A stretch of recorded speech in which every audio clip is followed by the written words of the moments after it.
सा था महताजा, फिर वो दिन आया, आया, फिर वो दिन आया। ओम शांति, ओम शांति। आज की तारीख है 4/6/11 और आज मीठे मीठे बाप दादा ने हमें भक्ति मार्ग की यात्रा करते करते हम थक गए, परंतु जिस लक्ष्य से यात्रा की वो लक्ष्य तो प्राप्त नहीं हुआ। अब लक्ष्य प्राप्त नहीं हुआ तो ज़रूर कहाँ यात्रा में कोई हमारी कमी रही जो हमें प्राप्त नहीं हुआ। तो कौन सी यात्रा करनी है और यात्रा किस प्रकार की करनी है, तो आज मीठे मीठे बाप दादा हमें यात्रा पर बता रहे हैं। क्योंकि भक्ति मार्ग की तो बहुत यात्राएं की, अब बाबा हमें ऐसी यात्रा रूहानी सिखला रहे हैं जो हम हमारे सारे लक्ष्य को प्राप्त कर लेते हैं।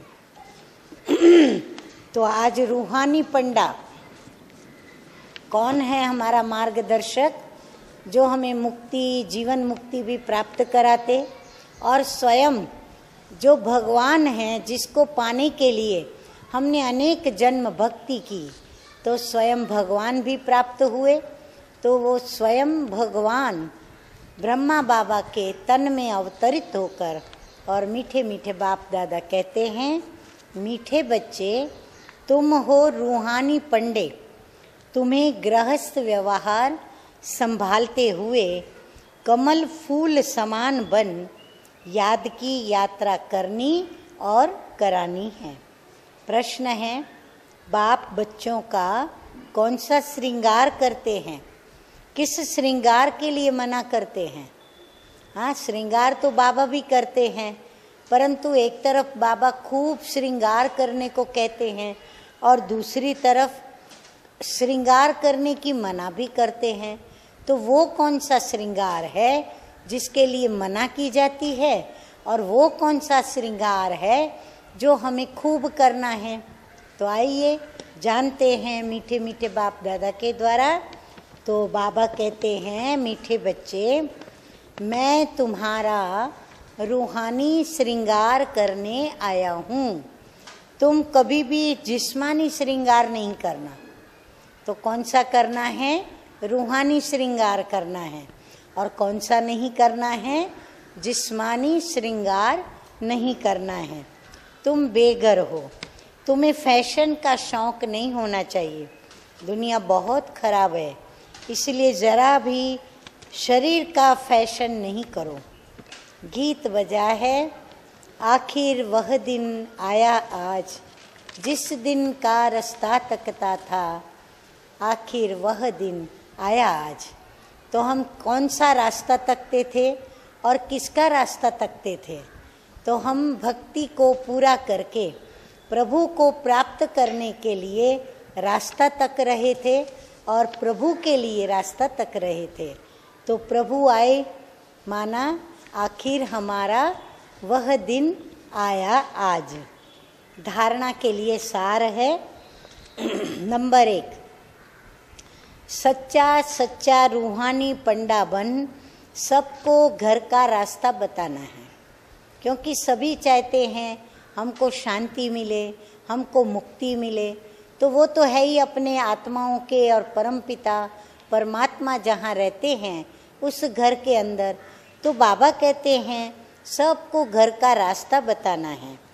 शरीर निर्वाह अर्थ धंधा करते याद की यात्रा में रहना है। कार्य व्यवहार में तंग नहीं होना है। हाँ, कई बार घर गृहस्थ में रहने वाले बाबा के बच्चे तंग हो जाते हैं। तो बाबा कहते हैं अपनी प्रवृत्ति के अंदर आने वाले छोटे बड़े विघ्नों से या कर्म भोग से या कर्म बंधनों से तंग नहीं होना है।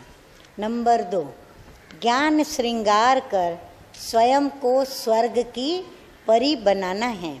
इस तमो प्रधान दुनिया में जिस्मानी श्रृंगार नहीं करना है, कलयुगी फैशन छोड़ देना है।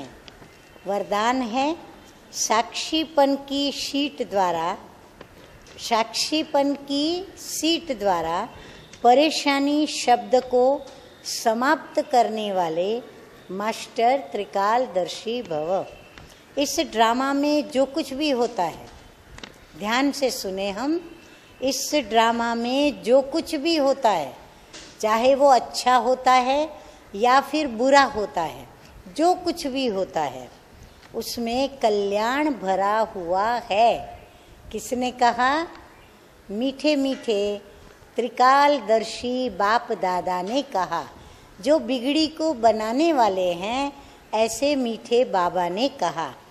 क्यों और क्या का क्वेश्चन समझदार के अंदर उठ नहीं सकता। नुकसान में भी बाबा कहते हैं कल्याण समाया हुआ है।